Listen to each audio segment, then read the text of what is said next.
Vamos lá então, né?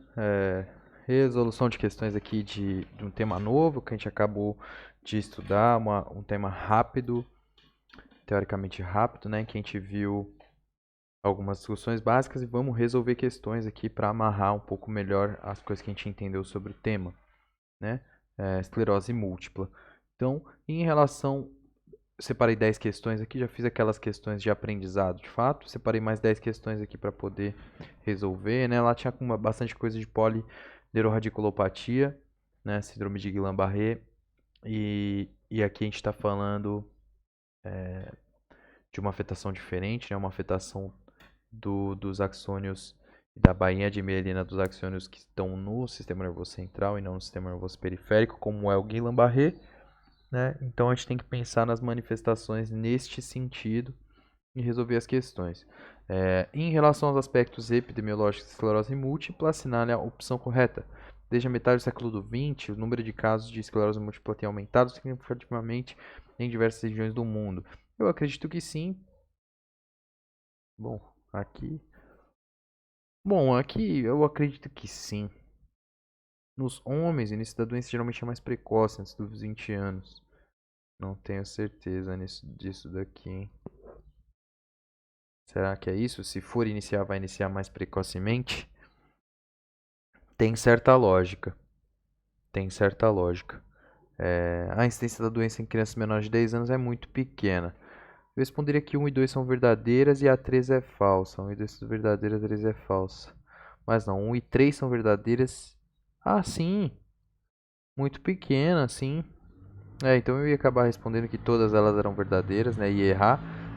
Então nos homens, essa ideia de que nos homens o início da doença geralmente é mais precoce está incorreta, né? Uma questão de 2022, questão bem atualizada, né? Acho que a gente está falando sobre essa mesma ideia mesmo. Mulher, 30 anos, apresenta história de hemiparesia direita, né? Com evolução em alguns dias associada à diplopia. Na mirada lateral, o olho esquerdo não consegue aduzir e o olho direito, pergunta de R3, né? E o olho direito apresenta abdução normal com nistagmo. O exame neurológico mostra síndrome piramidal de mídio direito, isso é o que a gente tem, né? Esse é o nosso grande achado, síndrome piramidal, né? Com hiperflexia e tal.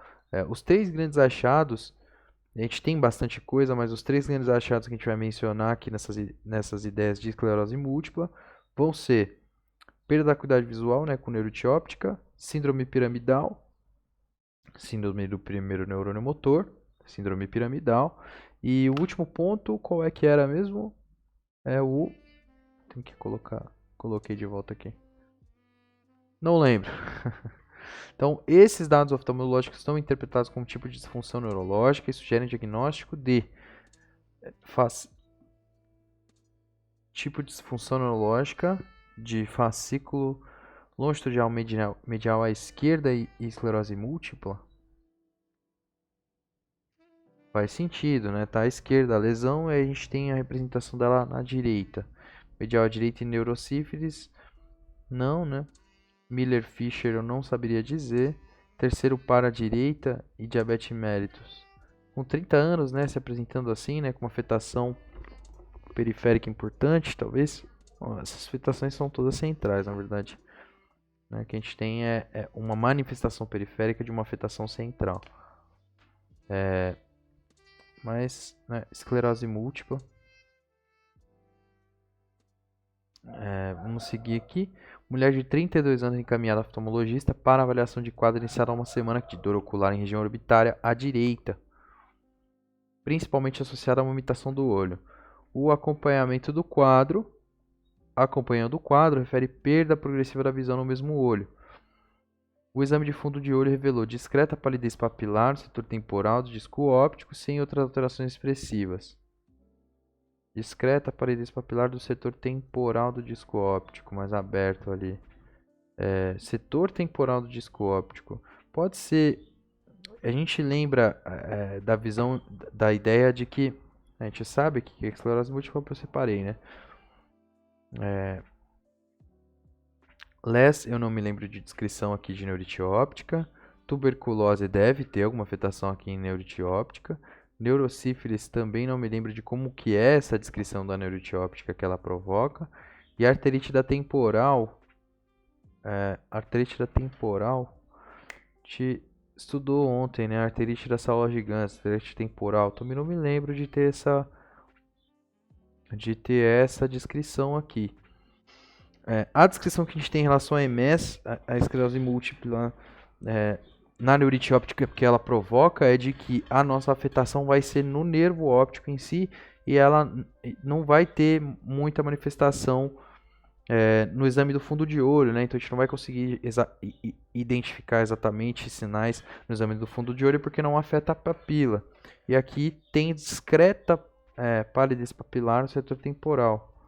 Encaixa com esclerose múltipla, mas a gente não sabe exatamente quais são as ideias aqui. Vamos dar uma olhada aqui. Dor ocular, especialmente a movimentação ocular e perda visual progressiva em mulher jovem com fundo de olho normal ou com alterações pequenas e sutis, né, que é esse caso, sugere mais comumente neurite óptica por esclerose múltipla ou alternativa 3. Aqui ele vai explicar o porquê que não é o restante, né? Qual a principal etiologia de neurite óptica? E aí, né, esse é o grande ponto, né? A gente aprender como é que isso é exposto nas questões, etc, né? Principal etiologia de neurite óptica, então a esclerose múltipla. Essa questão é uma das questões que estavam lá no aprendizado, né? Então a gente já entendeu aqui. Paciente jovem, então sempre são mulheres jovens, 20, 40 anos. Realizando suas atividades de trabalho em casa devido à pandemia do Covid, durante vários meses subsequentes, trabalhando na cadeira da mesa da cozinha. Relata queixa de parestesia de membros inferiores, bilateral, com duração de 1 semana e melhora do nada. Depois de 3 meses, né, é o nosso grande quadro. Né? Se a gente tiver a primeira manifestação dessa pessoa, não dá para eu ir lá e fazer o diagnóstico de esclerose múltipla. Né?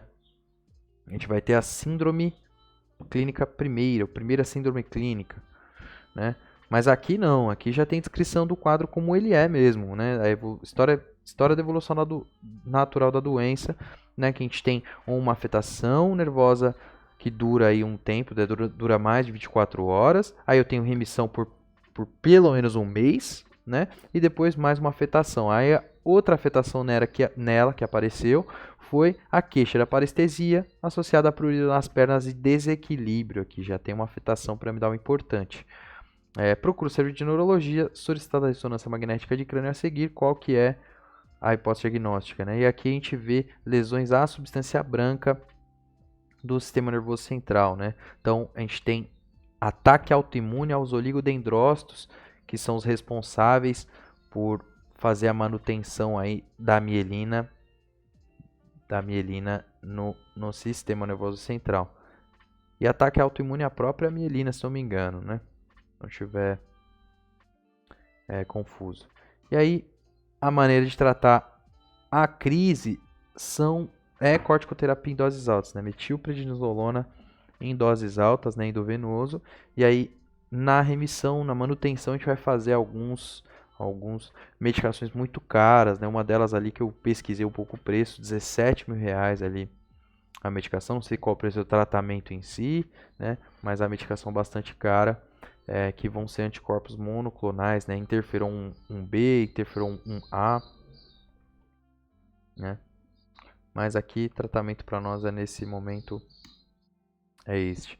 A apresentação inicial da esclerose múltipla é representada por quadros característicos conhecidos como síndrome clinicamente isoladas típicas, abaixo caracterizadas, exceto onde é que eu não tenho estado de mal epilético, eu não vi citar. Incontinência urinária sim, dor ocular em baixa acuidade aneurite óptica, diplopia e nistagmo pode ocorrer, deficiente coordenação com perda cerebelar axial ou apendicular. Estado de mal epilético é o que não vai ocorrer, né? Não é uma progressão veloz da doença, não é uma doença que está afetando e desordenando com rapidez aí, a sequência de despolarizações ali no meu sistema nervoso central. É uma coisa mais progressiva. Mulher de 32 anos procurou atendimento por ter apresentado sensação de formigamento e perda de sensibilidade na mão direita por 1 semana. Na avaliação com o neurologista já não apresentava mais esse sintoma, estava boa a mão dela, melhorou, né? No interrogatório complementar, referiu ter apresentado há cerca de 12 meses episódio de turbação visual com dor leve no olho esquerdo. Então, neurite óptica melhorou, né? Ela teve aqui o nosso problema, a nossa parestesia na mão direita, né? Pode ser uma afetação no primeiro neurônio motor, no primeiro neurônio, né? Síndrome de primeiro neurônio, uma síndrome piramidal com parestesia na mão direita. E aí, num segundo momento, ela teve neurite óptica, né? Tá afetando o nervo óptico. Há cerca de 12 meses, episódio de turbação visual com dor leve no olho esquerdo. Ela teve melhora sem tratamento e acabou nem procurando auxílio médico. Né? Como é que já chegou na gente, então? Ah, tá. Teve melhora deste quadro. Este quadro aqui, ela também já teve melhora, né? Quando ela decidiu marcar a consulta, ela estava com problema na mão, mas como é ambulatorial, né, serviço de neurologia, passou um tempo, ela já não está mais com a queixa. Mas a gente tem que fazer o diagnóstico pela história, né?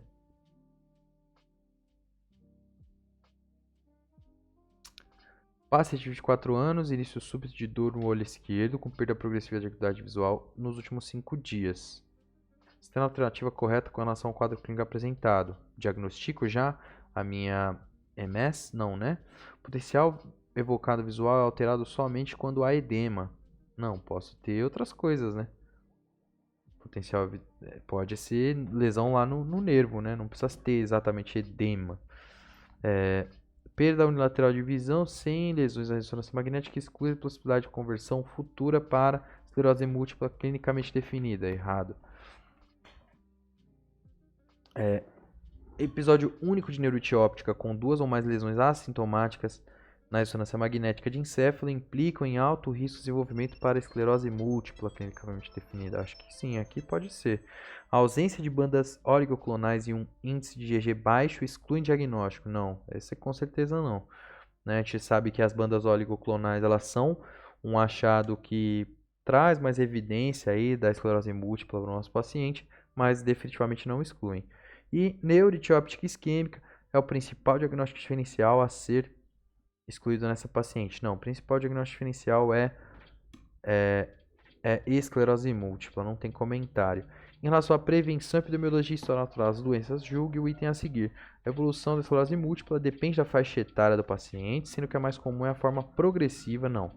Não, se a mais comum fosse a forma progressiva, isso seria catastrófico, né? A mais comum, ela remitir, né? Como várias condições autoimunes, né? Essa é mais uma condição autoimune em que o sistema imune dispara, depois ele se acalma, depois ele dispara, depois ele se acalma, né? Então, não é a forma progressiva, né? A forma progressiva seria uma afetação em que começa a primeira neurite, por exemplo, ela nunca para, depois vem uma afetação piramidal, ela nunca para, depois vem uma afetação de ataxia cerebelar, ela nunca para, o paciente vai piorando gradativamente, a gente não é o caso que a gente vê e nem é o caso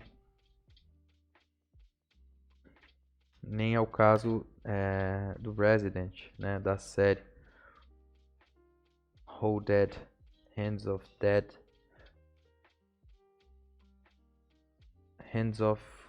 Death and Destruction.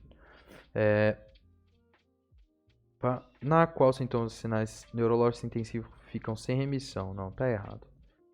Tá errado. Não é assim. E aquela mesma paciente, né, da questão anterior ali, então parece que não é mesmo muito recorrente esclerose múltipla nas provas, né? Talvez não tenha nada no Revalida sobre isso, vou até dar uma olhada ali. Aqui é para fazer o diagnóstico, né? No outro era para indicar o tratamento, aqui é para fazer o diagnóstico. Aqui tem as lesões bem sugestivas, tem o quadro clínico sugestivo. Se ela tivesse o primeiro quadro clínico, chegasse para mim com dor no olho com essa imagem, eu digo que é esclerose múltipla? Não, ainda não. Eu digo que é primeira síndrome clínica, né? Primeira síndrome clínica, e aí depois a gente vai poder, acompanhando essa paciente, vai poder dizer se ela tem esclerose múltipla ou não, né? Acertou 9 de 10, beleza, excelente. Vamos dar uma olhada aqui se tem questões do Revalida com essa temática, mas acredito que não, né? Eu tô fazendo... Não vou colocar nada de discursivo. O FMT também, né? O outro revalida. Aqui, né? Que são as provas que interessam mais a gente. Complementação, simulado, USP revalida, simulado. Isso aqui eu não sei o que é. Dá uma olhada se tem alguma questão, né? Mas aparentemente esse tema não foi abordado aqui nestas provas aí. Ops, nenhuma questão para esse filtro. Quer dizer que a gente não tem questão de esclerose múltipla. Então, já acho que deu para fechar bem os conceitos aqui da esclerose múltipla, né? E num segundo momento a gente vai começar a criar um slide cartão, explicar esse slide cartão, um cartão slide aí com todos os temas aí, que é quando acabar aqui o meu ano letivo na faculdade.